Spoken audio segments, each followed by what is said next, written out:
Hello friends, welcome back to my channel English pathway. I hope you are all doing well. तो आज हम रोज़ बोले जाने वाले वाक्य का इंग्लिश में ट्रांसलेट करना सिखाएंगे, जिससे आप बहुत ही आसानी से किसी भी हिंदी वाक्य को अंग्रेजी में बदल सकते हैं। सो फ्रेंड्स, ये वीडियो आपके लिए काफ़ी ज़्यादा इंफॉर्मेटिव होने वाला है। वीडियो में एंड तक बनी रहिएगा। वीडियो अच्छा लगे तो लाइक, शेयर एंड सब्सक्राइब करके भी ज़रूर जाइएगा।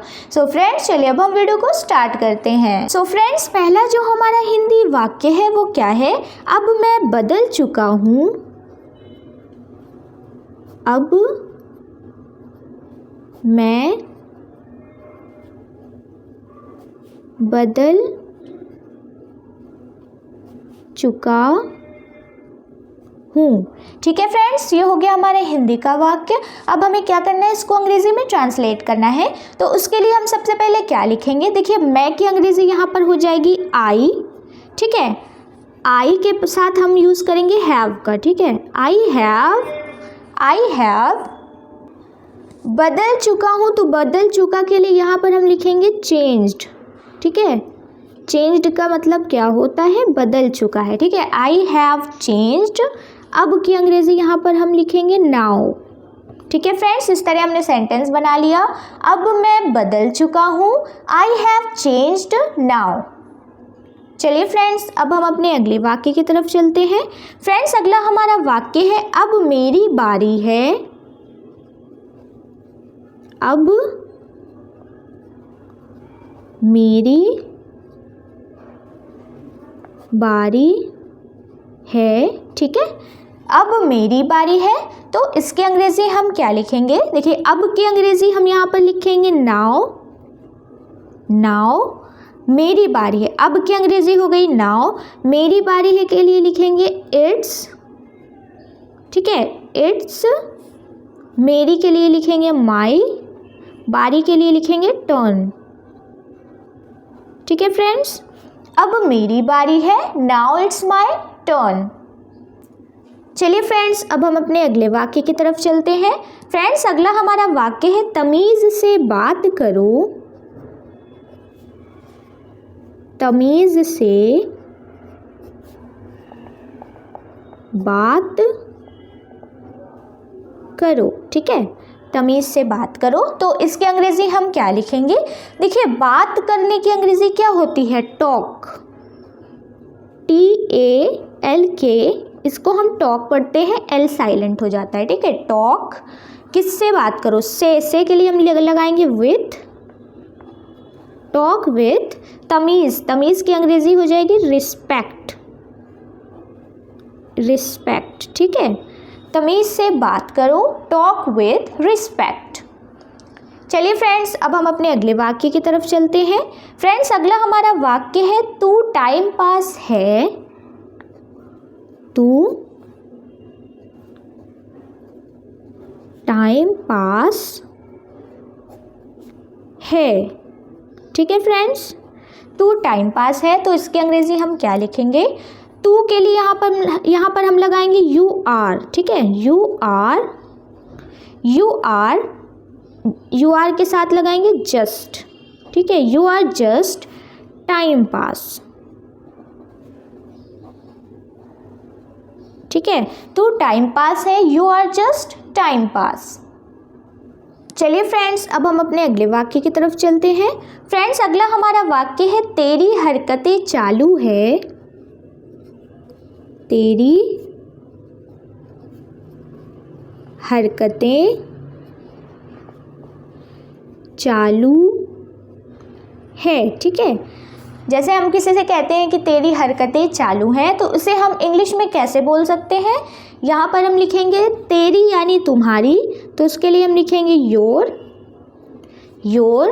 हरकतें यानी ड्रामा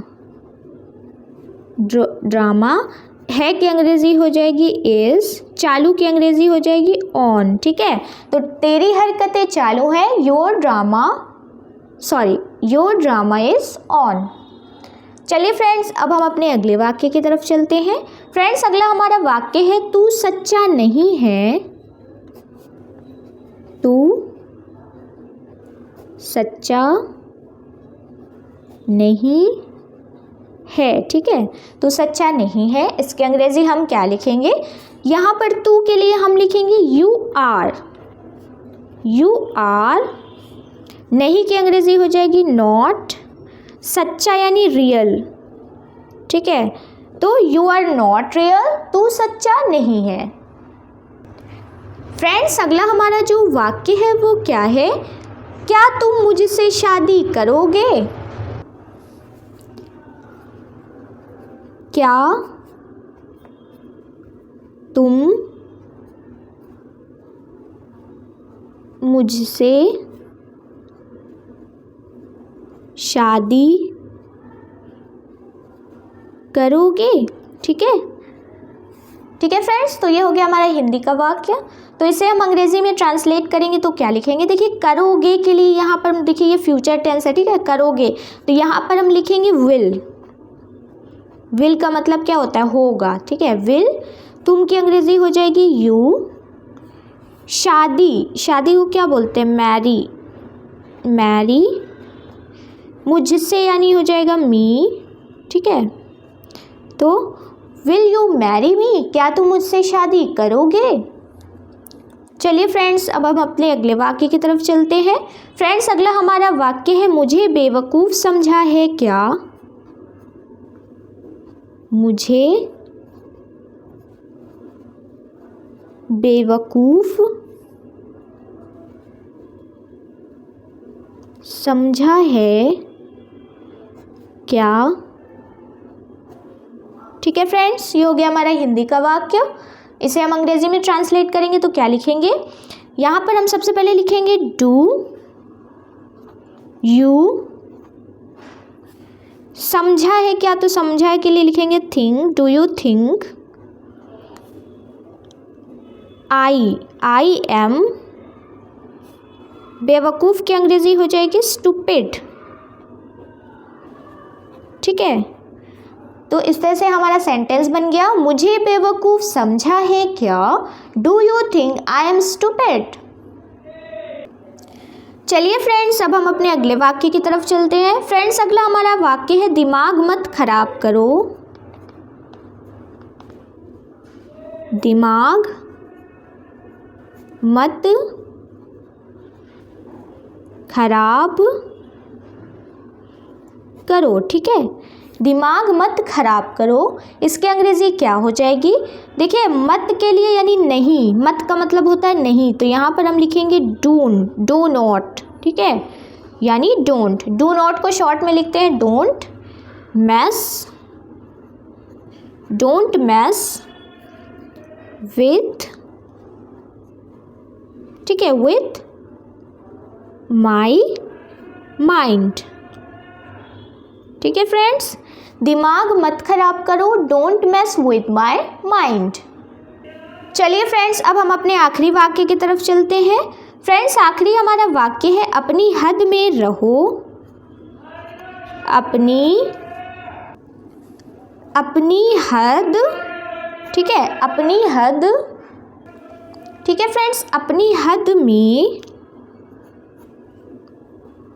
रहो। फ्रेंड्स जो भी हम यहाँ पर वाक्य लिख रहे हैं वो डेली यूज़ में बोले जाते हैं, तो हम इनकी अंग्रेज़ी नहीं समझ पाते हैं, इसलिए हम यहाँ पर ट्रांसलेट कर रहे हैं ताकि हम इसकी अंग्रेज़ी को अच्छी तरह से समझ लें। तो फ्रेंड्स अपनी हद में रहो, इसकी अंग्रेज़ी क्या होगी, रहो के लिए हम यहाँ पर लिखेंगे स्टे। मे की अंग्रेज़ी हो जाएगी इन। अपनी यानी योर। हद क्या होती है, हद की अंग्रेजी होती है लिमिट्स, ठीक है फ्रेंड्स, अपनी हद में रहो, stay in your limits. So friends I hope कि आपको हमारा ये वीडियो इन्फॉर्मेटिव लगा हो, तो वीडियो में कमेंट करके ज़रूर बताइएगा। चलिए मिलते हैं नेक्स्ट वीडियो में, तब तक के लिए टेक केयर, बाय बाय।